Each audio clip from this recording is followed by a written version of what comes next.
When my daughter told me to leave the house I had lived in for 43 years, I did something she didn't expect. I smiled. Not because I was happy, not because I agreed, but because in that moment, standing in my own kitchen with my husband's funeral flowers still fresh on the table, I realized something that changed everything. I realized I didn't know my own daughter anymore. Maybe I never did. She stood there in her expensive coat, the one her husband bought her last Christmas, and she looked at me like I was a stranger, like I was something inconvenient, something that needed to be moved out of the way. "Mom," she said, and her voice was calm, too calm. "You can't stay here anymore. This house belongs to me now. Dad left it to me. You need to find somewhere else to live." I remember the sound of the refrigerator humming in the corner. I remember the way the sunlight came through the window and hit the side of her face. I remember thinking, this is my daughter. This is the girl I raised. The girl I fed and dressed and stayed up with when she was sick. And now she was telling me to leave. I should have cried. I should have argued. I should have fallen to my knees and begged her to explain how this could be true. But I didn't. I just smiled. And I said, okay. That smile haunted her, I think. Because it wasn't the reaction she wanted. She wanted me to break. She wanted me to be weak. She wanted me to believe that I was nothing without her permission to exist. But I wasn't going to give her that. Not yet. Because deep down, even in that moment, I knew something wasn't right. My husband had loved me. He had held my hand 2 days before he died and told me I would be okay. He told me everything was arranged. He told me not to worry. And now my daughter was telling me he left me nothing. So I smiled. And I started to wonder. And that wondering, that quiet suspicion, became the thread that unraveled everything. This is my story. This is what happened when the woman everyone thought was powerless decided to stop being obedient. This is what happened when I stopped smiling for real and started searching for the truth. My name is Margaret. I am 71 years old. For 43 years I was a wife. For 46 years I was a mother. And for most of my life I believed that those 2 things were enough. That being good at those 2 things meant I had done my job. That I had lived a life worth living. I met my husband Richard when I was 23. He was 28. He worked in logistics, whatever that meant back then. I didn't ask too many questions. I was young and he was confident and he made me feel like I mattered. We got married 6 months after we met. People said we were rushing. My mother said I should wait. But I didn't listen. I thought I was in love. Maybe I was. Richard was a good provider. He worked long hours. He traveled sometimes. He came home tired but never angry. He didn't drink much. He didn't yell. He paid the bills on time and made sure I had what I needed. We bought the house when I was 25. It was a small house back then, just 3 bedrooms and 1 bathroom, but it was ours. We painted the walls together. We planted a garden in the back. We hung pictures of our wedding on the wall in the hallway. Our daughter Emily was born 2 years later. She was beautiful. Round cheeks, big eyes, always smiling. I spent my days taking care of her. Feeding her, changing her, singing to her. Richard would come home and hold her for a few minutes before dinner, and I would watch them together and think, this is it. This is what I was meant to do. I didn't work outside the home. Richard said I didn't need to. He said it was better if I stayed with Emily. And I agreed. I wanted to be there for her. I wanted to be the kind of mother who was always home. Always available. Always ready with a hug or a snack or a listening ear. I gave everything I had to that role. Emily grew up smart and strong. She did well in school. She had friends. She went to college and studied business. She met a man named David, and they got married when she was 26. David worked in finance. He wore suits and talked about investments and always seemed to be checking his phone. I didn't warm to him right away, but Emily loved him, and that was what mattered. They moved into a big house across town.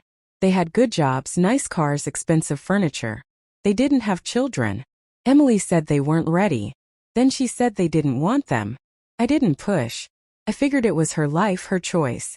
But I missed having little ones around. Richard and I stayed in our house. He kept working. I kept the house clean, cooked his meals, managed the bills he gave me money for. We didn't talk much about feelings. That wasn't his way. But we were comfortable. We had routines. Friday nights we watched old movies. Sunday mornings I made pancakes. We went to bed early and woke up early and lived a quiet, predictable life. I thought we were happy. I thought I knew him. But looking back now, I realize how little I actually knew. Richard didn't talk about his work. He didn't talk about money. He didn't talk about plans or wills or what would happen if he died. Whenever I brought it up, he would wave his hand and say, "Don't worry, Maggie. It's all taken care of." And I believed him. Because I trusted him. Because I had spent 43 years believing that trust was the same as love. When Richard had his heart attack, it happened fast. One minute he was sitting in his chair reading the newspaper. The next minute he was on the floor, gasping, clutching his chest. Called 911. I held his hand. I told him to stay with me. But by the time the ambulance got there, he was already gone. Just like that. 43 years, and it ended in less than 10 minutes. The funeral was small. A few neighbors. A couple of Richard's old work friends. Emily and David, of course. They sat in the front row with me. Emily held my hand during the service. She cried. I cried. David stared straight ahead. After the burial, people came back to the house. They brought casseroles and flowers and sympathy cards. They said things like, "He was a good man, and he's in a better place now, and you'll get through this." I nodded and thanked them and served coffee and pretended I wasn't falling apart inside. When everyone left, Emily stayed. She helped me clean up. She washed dishes. She put away food. She sat with me at the kitchen table and said, "Mom, we need to talk about what happens next." I thought she meant the will. I thought she meant logistics. I thought she meant helping me figure out how to live alone for the first time in my life. I didn't know she meant something else entirely. "Dad's lawyer is coming tomorrow," she said. "We'll go over everything then. But Mom, I need you to be prepared. Things might be different than you expect." I looked at her confused. "What do you mean?" She smiled, but it didn't reach her eyes. "Just be prepared." That night I couldn't sleep. I lay in bed staring at the ceiling, trying to make sense of what she had said. Different than I expect. What did that mean? Richard had always said everything was taken care of. He had always said I would be fine. I trusted him. But Emily's words planted a seed of doubt. And that seed grew roots faster than I could pull them out. The next morning, the lawyer came to the house. His name was Mr. Harrison. He was older, gray-haired, wearing a suit that looked like it had been tailored just for him. He carried a briefcase and a folder of papers. Emily and David were already there when he arrived. They sat on the couch. I sat in the chair across from them. Mr. Harrison sat at the dining table and opened his folder. "Mrs. Carter," he said, looking at me over his glasses, "I'm very sorry for your loss. Richard was a good man." I nodded. "Thank you." He cleared his throat. "I'm here to go over Richard's will and the distribution of his estate. This is a straightforward process, but there are a few details I need to explain." I nodded again. I folded my hands in my lap. I waited. Mr. Harrison looked down at the papers. "Richard's estate includes this house, a savings account, a retirement account, and several investment properties. The total value is approximately $2.3 million. I blinked. $2.3 million. I had no idea.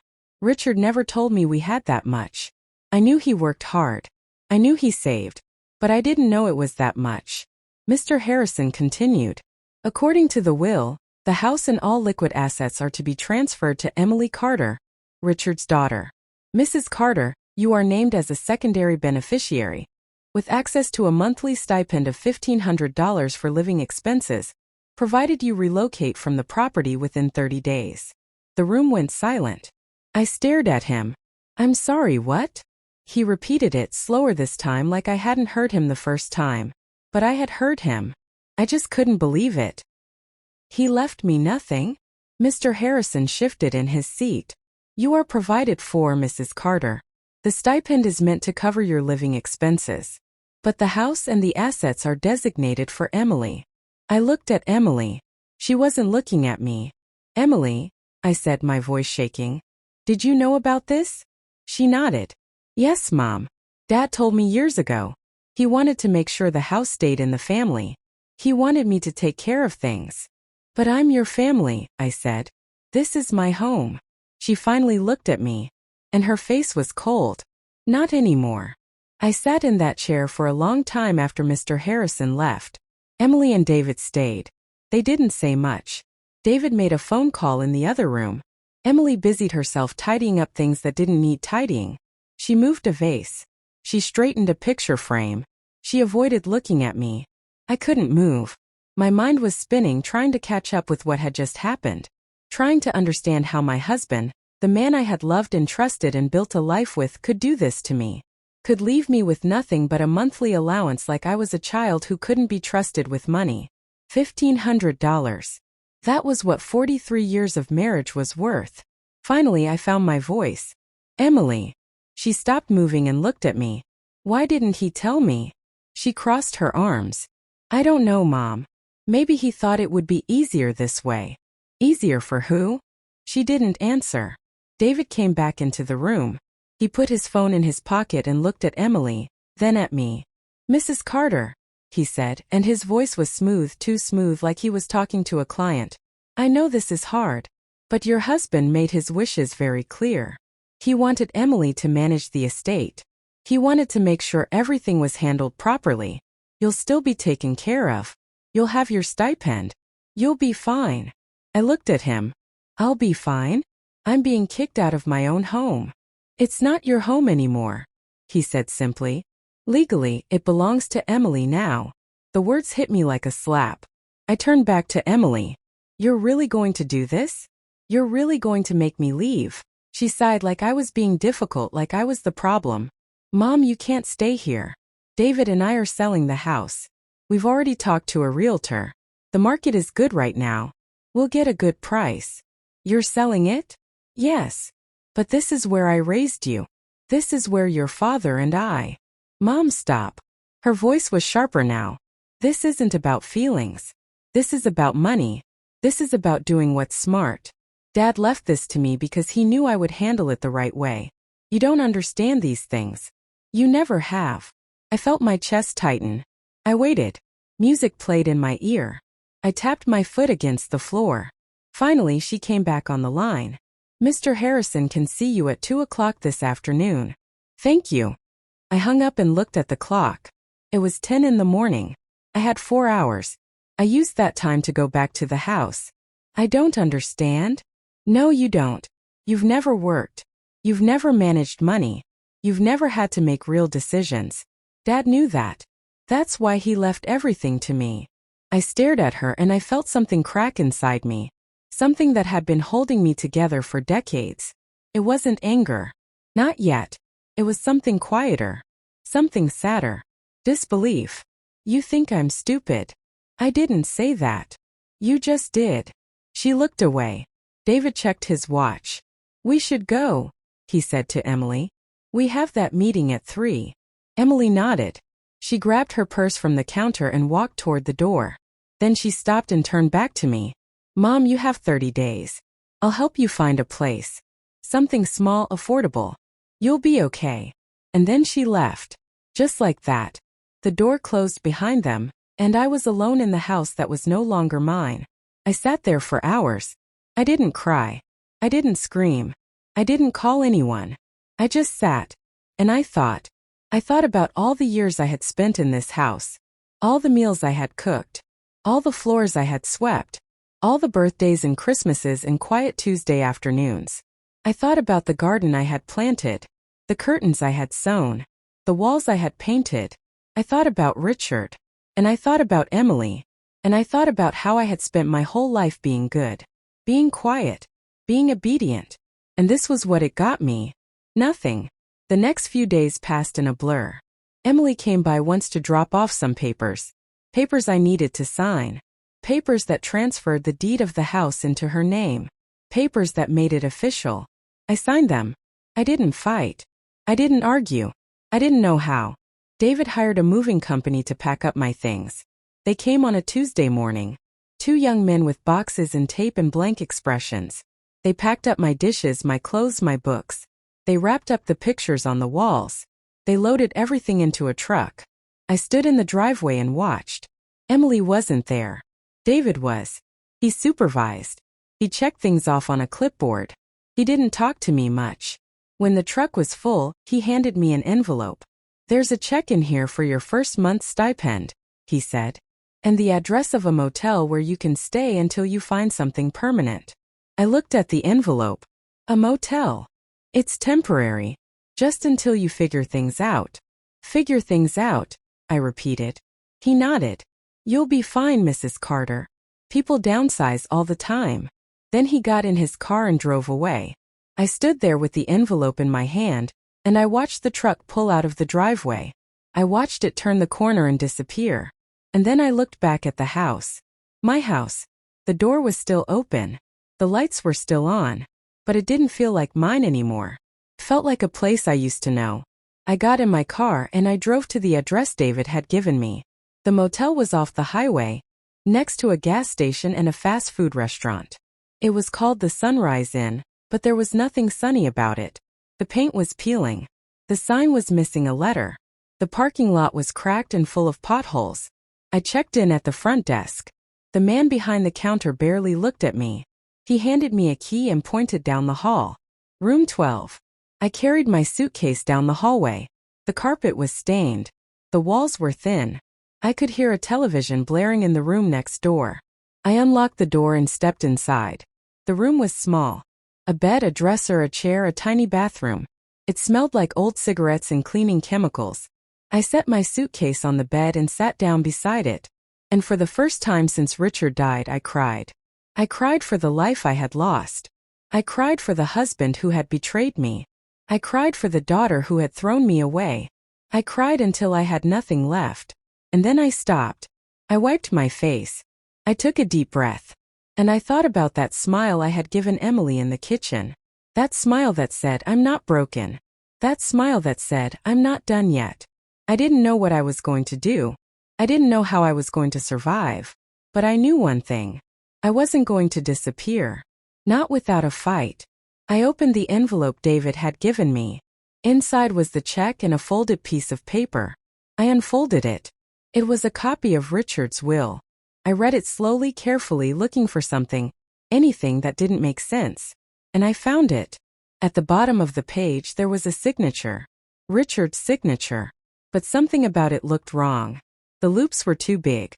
The slant was too sharp. I had seen Richard's signature 1,000 times. On birthday cards. On checks. On Christmas presents. This wasn't it. I sat there staring at that signature, and I felt something shift inside me. Emily had lied.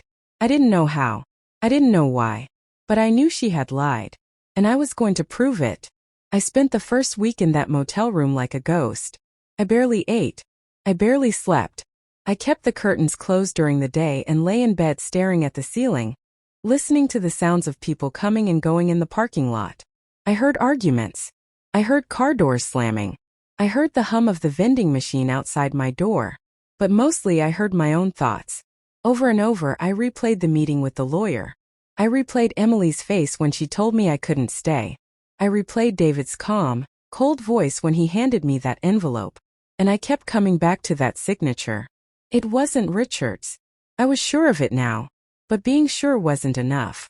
I needed proof. I needed someone to believe me. I needed to know what had really happened. So I got up. I washed my face. I put on clean clothes. I left the motel and drove to the library. I hadn't been to a library in years. But I needed a computer and I didn't have one. I needed to search for answers and I didn't know where else to start. The librarian was kind. She showed me how to log in. She showed me how to search. She left me alone at a desk in the corner. I typed in how to challenge a will. Pages and pages of results came up. Legal firms. Advice columns. Government websites. I clicked through them one by one, reading slowly, trying to understand. Most of what I read was complicated. Full of words I didn't know. Terms like probate and intestate and fiduciary duty. But one thing became clear. If a will was forged, it could be challenged. If a signature was fake, the will was invalid. I wrote that down on a piece of paper I had brought with me. Then I searched. How to prove a forged signature. More results. I learned that handwriting experts could analyze signatures. That documents could be tested for age and authenticity. That courts took forgery seriously. I wrote that down too. I spent hours at that library. I took notes. I printed a few pages. I made a list of questions I needed answered. By the time I left, I felt something I hadn't felt in weeks. Hope. Small fragile hope. But hope nonetheless. The next morning, I called Mr. Harrison, the lawyer who had read the will. His secretary answered. "I need to speak with Mr. Harrison," I said. "It's about my husband's estate." "Mr. Harrison is very busy," she said. "Can I take a message?" "No. I need to speak with him today. It's urgent." There was a pause. "Hold please." I didn't tell Emily I was coming. I didn't ask permission. I just drove there. David's car wasn't in the driveway. The house looked empty. I parked on the street and walked up to the front door. I tried the key I still had. It didn't work. They had changed the locks. I stood there for a moment, staring at the door, feeling a surge of anger rise up in my chest. This was my house. I had lived here for 43 years, and now I couldn't even get inside. I walked around to the back. The gate was unlocked. I pushed it open and stepped into the yard. The garden I had planted was overgrown. Weeds were choking the flowers. The grass needed cutting. It looked abandoned. I went to the back door and tried the handle. Locked, but the window next to it was cracked open. I looked around. No one was watching. The neighbors were at work. The street was quiet. I pushed the window open wider and climbed through. My heart was pounding. I had never broken into anything in my life. But this wasn't breaking in. This was my house. My home. I was just taking back what was mine. Inside, the house was different. Furniture had been moved. Boxes were stacked in the hallway. The pictures were gone from the walls. Felt hollow. I walked through the room slowly, taking it all in. The kitchen where I had cooked thousands of meals. The living room where Richard and I had watched movies. The bedroom where we had slept side by side for decades. It didn't feel like mine anymore. But I wasn't here to mourn. I was here to find something. I went into the study, the small room at the back of the house where Richard used to work. His desk was still there. The drawers were empty, but I checked them anyway. Nothing. I looked through the closet. Old files. Old tax returns. Nothing useful. Then I remembered something. Richard had a safe. It was small, hidden in the back of the closet behind a panel in the wall. I had only seen him open it a few times. He kept important papers in there. Birth certificates. Passports. Deeds. I pulled the panel away and found the safe. I didn't know the combination, but I knew Richard. I tried his birthday. Nothing. I tried my birthday. Nothing. Then I tried Emily's birthday. The safe clicked open. Inside were folders. I pulled them out and spread them on the floor. There were deeds to properties I didn't know we owned. Bank statements showing accounts I had never heard of. And at the bottom, a document labeled Last Will and Testament. I opened it. It was dated 2 years ago. Signed by Richard. Witnessed by 2 people I didn't recognize. I read it slowly, and my heart stopped. This will was different. In this will, everything was left to me. The house. The accounts. The properties. Everything. Emily was named as a secondary beneficiary, only to inherit if I died. This was the real will. The one Mr. Harrison had read was fake. I sat there on the floor, holding that document in my hands, and I felt the weight of what this meant. Emily had lied. She had forged a will. She had stolen my inheritance. She had thrown me out of my own home based on a lie. My own daughter had done this to me. I folded the will carefully and put it in my purse. I put everything else back in the safe and closed it. I left the house the same way I had come in, through the window. I drove to Mr. Harrison's office with that will in my purse, and I felt like I was carrying a bomb. His office was downtown, in a tall building with marble floors and too much air conditioning. I took the elevator to the 3rd floor and checked in with the receptionist. She led me to his office. Mr. Harrison stood when I entered. He shook my hand. He gestured to a chair. "Mrs. Carter," he said. "What can I do for you?" I reached into my purse and pulled out the will. I placed it on his desk. "This is my husband's real will," I said. He looked at it. Then he looked at me. "Mrs. Carter, I don't understand. The will you read at my house was fake. This is the real one. My husband left everything to me. Not to Emily. To me." He picked up the document and read it. His expression changed. He read it again more slowly this time. Then he looked up at me. "Where did you get this?" "From my husband's safe. In our house." "Mrs. Carter, if this is authentic, then the will I was given by your daughter is fraudulent." "I know." He leaned back in his chair. "This is a very serious accusation." "I know. Do you understand what you're saying? You're saying your daughter forged a legal document." I looked him in the eye. "Yes. That's exactly what I'm saying." He was quiet for a long moment. Then he said, "I'll need to verify this. I'll need to compare the signatures.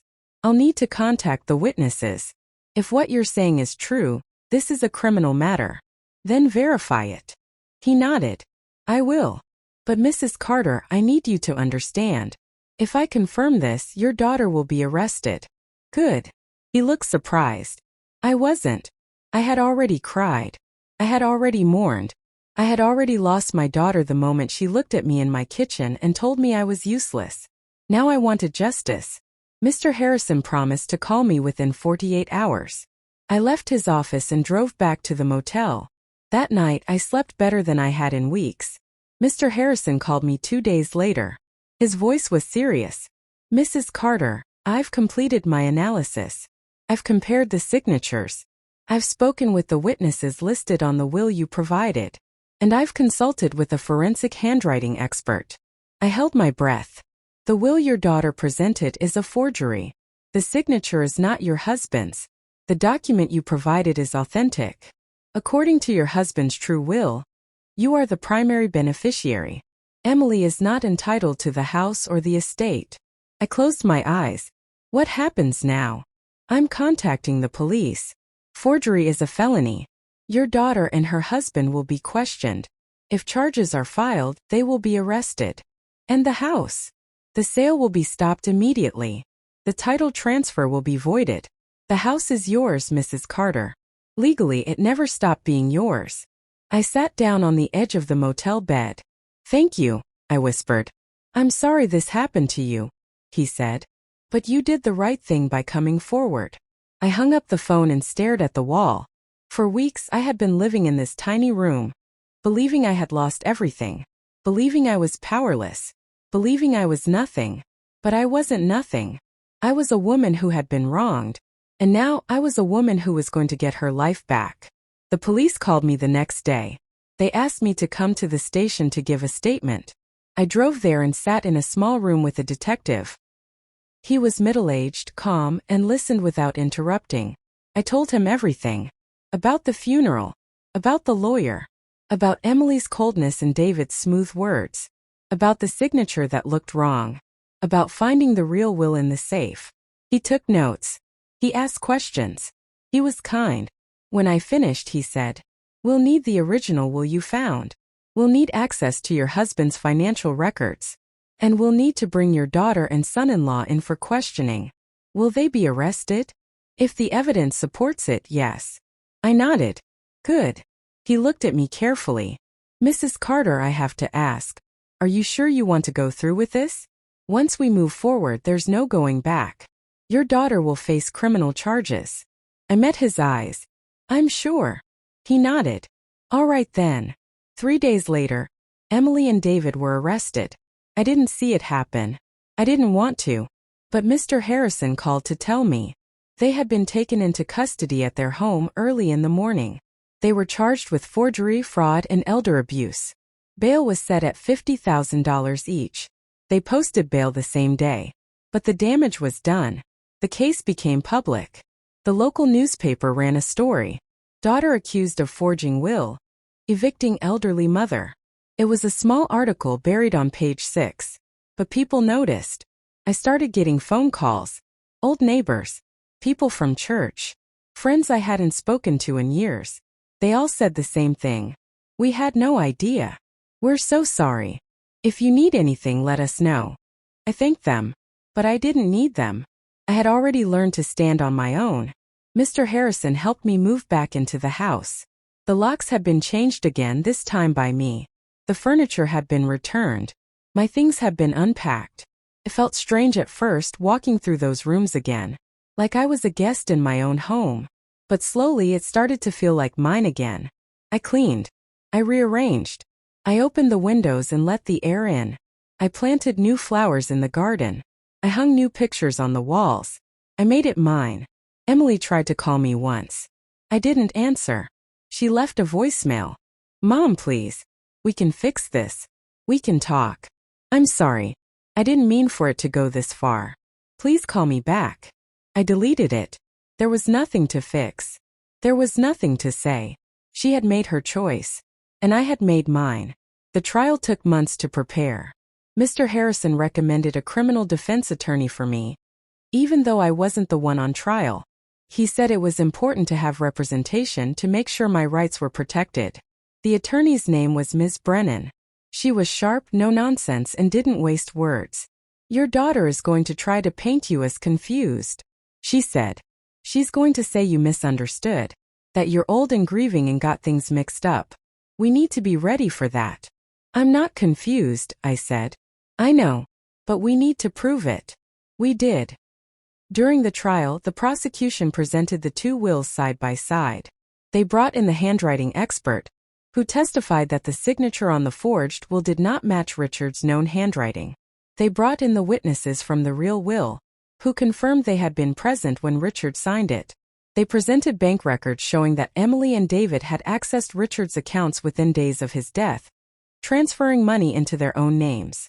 They presented evidence of the house sale, which had been scheduled without my knowledge or consent.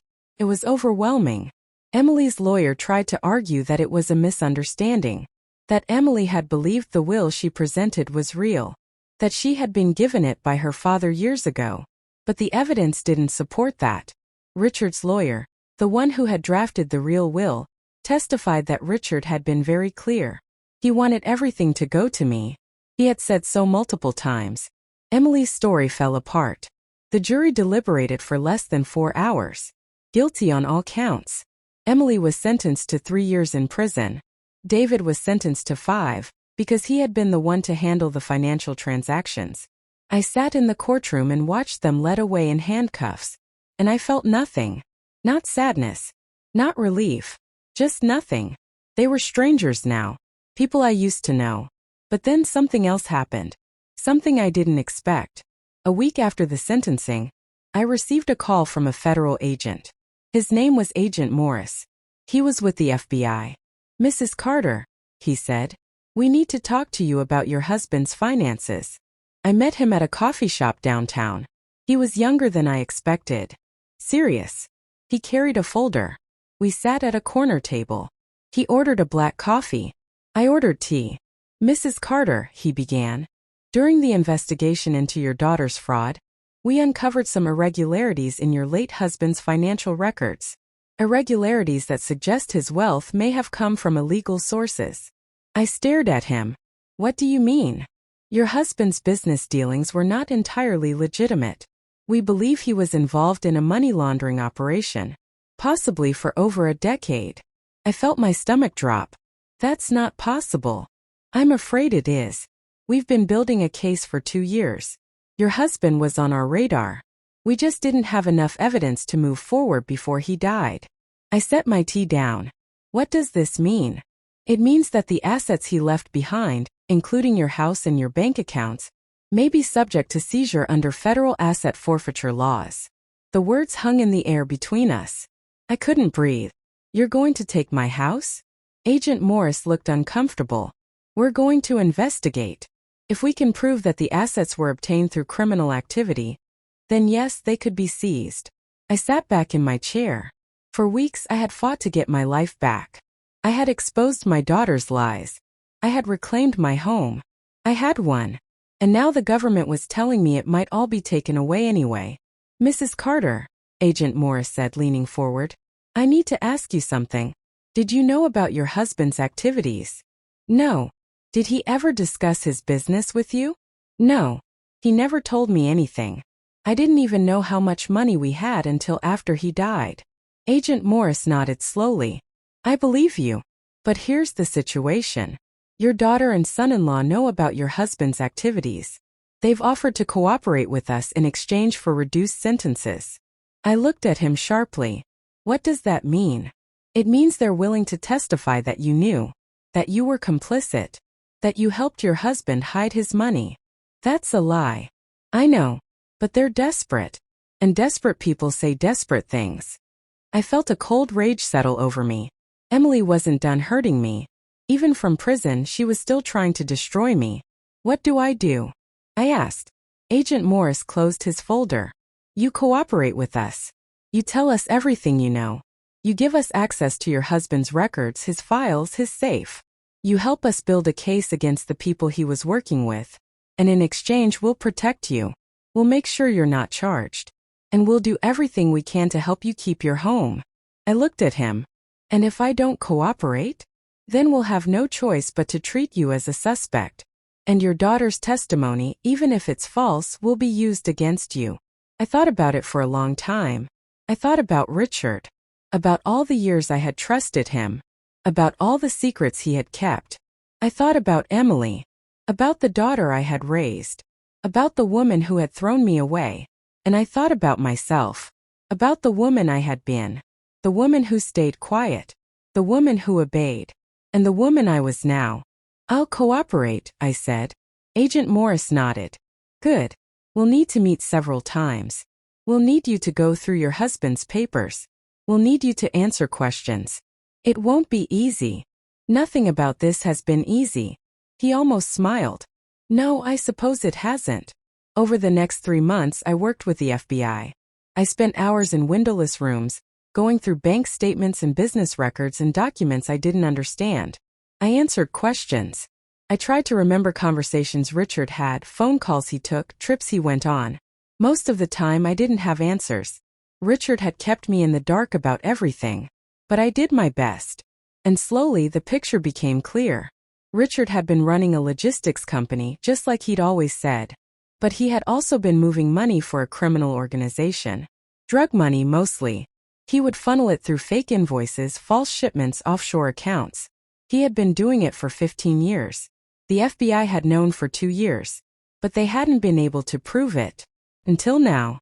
With my cooperation, they were able to trace the money. They were able to identify the people Richard had worked with. They were able to build a case that would take down an entire network. And in the process, they found something else. Something that changed everything. Agent Morris called me into his office one afternoon. He looked different. Almost excited. Mrs. Carter, sit down. I sat. We found something in your husband's files. Something we didn't expect. He slid a folder across the desk. I opened it. Inside were pages and pages of emails. Correspondence between Richard and someone with the initials JD. The emails were coded, but the FBI had decoded them. Richard had been informing. For the last 5 years of his life, he had been working with the FBI. He had been feeding them information about the criminal organization. He had been documenting transactions, recording conversations, gathering evidence. He had been trying to get out, and he had been trying to make things right. I looked up at Agent Morris. He was helping you? Yes. He came to us 5 years ago. He said he wanted out, but he was afraid. Afraid they would kill him. So we made a deal. He would work as an informant, and in exchange we would protect him. And we would protect his assets. He never told me. He couldn't. It was too dangerous. If anyone found out, he would have been killed. And you might have been too. I sat there holding that folder, trying to process what this meant. Richard hadn't betrayed me. He had been trying to protect me. Does this mean my house is safe? I asked. Agent Morris nodded. Yes. Because your husband was cooperating with us, his assets are protected under the informant agreement. You won't lose your home. You won't lose anything. I closed my eyes and felt something break inside me. Relief, grief, anger, sadness. All of it at once. Why didn't he tell me? I whispered. He was trying to keep you safe, Agent Morris said gently. If you didn't know anything, you couldn't be implicated. You couldn't be used against him. But I could have helped him. Maybe. Or maybe it would have put you in danger. I opened my eyes and looked at him. What happens now? Now we finish the case. We arrest the people Richard was informing on. And we close this chapter. And Emily? Her cooperation is worthless now. We have everything we need without her. She'll serve her full sentence. I nodded slowly. Good. Agent Morris leaned back in his chair. Mrs. Carter, I want you to know something. Your husband made a lot of mistakes. But in the end he tried to do the right thing. He tried to protect you. I hope that brings you some peace. I wasn't sure if it did. But it was something. It was more than I had before. The FBI made their arrests 2 weeks later. 12 people were taken into custody. The story made national news. Major money laundering ring busted thanks to informant. Richard's name wasn't mentioned. Mine wasn't either. I was grateful for that. I didn't want the attention. I didn't want the questions. I just wanted to move on. Emily and David's sentences were upheld. They would serve their full time. I didn't visit them in prison. I didn't write. I didn't send money. I had spent my whole life taking care of people who didn't take care of me. I was done. I sold some of the properties Richard had left me. The ones I didn't need. The ones tied to too many bad memories. I kept the house. I kept enough money to live comfortably. And I started a new life. It's been 2 years since the trial. 2 years since I learned the truth about Richard. 2 years since I walked back into my home and reclaimed my life. I'm 73 now. I live alone, but I'm not lonely. I've learned the difference. The house feels different now. Lighter somehow. I've redecorated. I've changed things. I've made it a space that reflects who I am now, not who I used to be. I volunteer at a legal aid clinic 3 days a week. I help other women. Women like me. Women who have been lied to, manipulated, taken advantage of. Women who don't know their rights. Women who think they're powerless. I tell them they're not. I tell them my story. And I watch their faces change when they realize they don't have to accept what's been done to them. That they can fight back. That they can win. It's the most meaningful work I've ever done. More meaningful than keeping a clean house. More meaningful than cooking meals for a man who kept secrets. More meaningful than raising a daughter who turned her back on me. I've made new friends.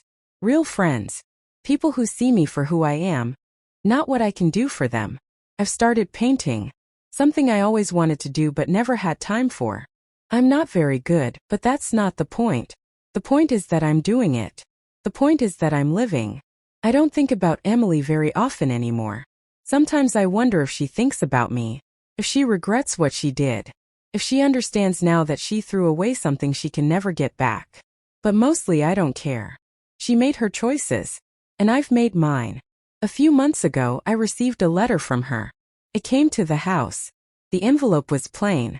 No return address, but I recognized her handwriting. I held it for a long time, debating whether to open it. Finally I did. Inside was a single page, handwritten. Mom, I know you probably won't read this. I know you probably hate me. I don't blame you. I've had a lot of time to think in here. About what I did. About why I did it. I don't have a good reason. I was greedy. I was selfish. I thought I deserved what Dad left behind. I thought you didn't need it. I thought you wouldn't fight. I was wrong about all of it. I'm sorry. I know that doesn't fix anything. I know it doesn't change what happened. But I need you to know that I'm sorry. I don't expect you to forgive me. I don't expect you to visit or write back. I just needed to say it. I hope you're okay. Emily. I read it twice. Then I folded it and put it in a drawer. I didn't respond. Maybe someday I will. But not today. Today, I'm not interested in forgiveness. I'm interested in living. I'm interested in the woman I've become. The woman who doesn't smile to hide her pain. The woman who doesn't stay quiet when she's being wronged. The woman who learned that she was never powerless. She just needed to stop pretending she was. I think about Richard sometimes too. I think about the life we had. The life I thought we had. I think about the secrets he kept. The lies he told. The danger he put us in. But I also think about the fact that, in the end, he tried to protect me. He tried to make things right. It doesn't erase the hurt. But it softens it just a little. I've learned that people are complicated. That love is complicated. That life is full of choices. And some of them are impossible. Richard made his choices. Emily made hers. And I've made mine. And a free woman is the most powerful thing in the world. I'm not a pawn anymore. I'm not a piece that can be moved around by other people's hands. I'm the queen. And I've taken back my board. So to anyone out there who feels the way I used to feel, powerless, invisible, trapped, I want you to know something. You're not powerless. You're not invisible. You're not trapped. You just haven't realized your own strength yet. But you will. And when you do, everything changes. I know because it happened to me. I was 71 years old, homeless, betrayed, and broken. And I survived. I fought back. I won.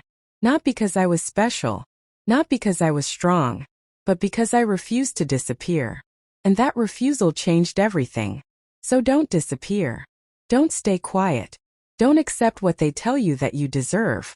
You deserve more. You deserve everything. And you have the power to take it back. I did.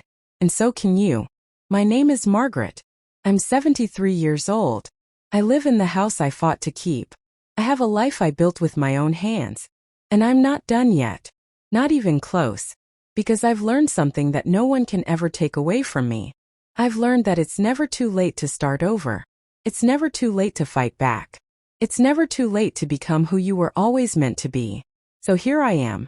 Not the woman I was, but the woman I became. And I wouldn't change a single thing. Because every moment of pain, every betrayal, every loss, it all led me here. To freedom. To strength. To myself. And that's worth everything. I sit on my porch tonight watching the stars come out. The air is cool. The crickets are singing. The roses are starting to bloom. And I smile. Not the smile I gave Emily in the kitchen that day. Not the smile that hid my pain. But a real smile. A smile that says I made it. A smile that says I'm home. A smile that says I won. And for the first time in my life, I know exactly what that smile means. It means I'm free. It means I'm enough. It means I'm exactly where I'm supposed to be. And no one, not Emily, not David, not even the memory of Richard, can take that away from me. This is my life now. And it's beautiful. Not because it's perfect, but because it's mine. Completely, truly, finally mine. And that's all I ever needed. Sometimes the people we trust the most are the ones who hurt us the deepest. Sometimes the life we thought we had was never really ours at all. But sometimes in the middle of that pain we find something we didn't know we had. Strength. Courage. A voice. Margaret's story isn't just about betrayal. It's about survival. It's about a woman who refused to be erased. A woman who smiled when she should have cried, because she knew deep down that she was stronger than anyone believed. Even herself. If you're listening to this tonight and you feel invisible, remember Margaret. Remember that she was 71 years old when her life fell apart. And 73 when she rebuilt it. It's never too late. You're never too old. You're never too powerless. You just have to decide that you matter. And then fight like hell to prove it. Thank you for listening. And remember, your story isn't over yet. Not until you say it is.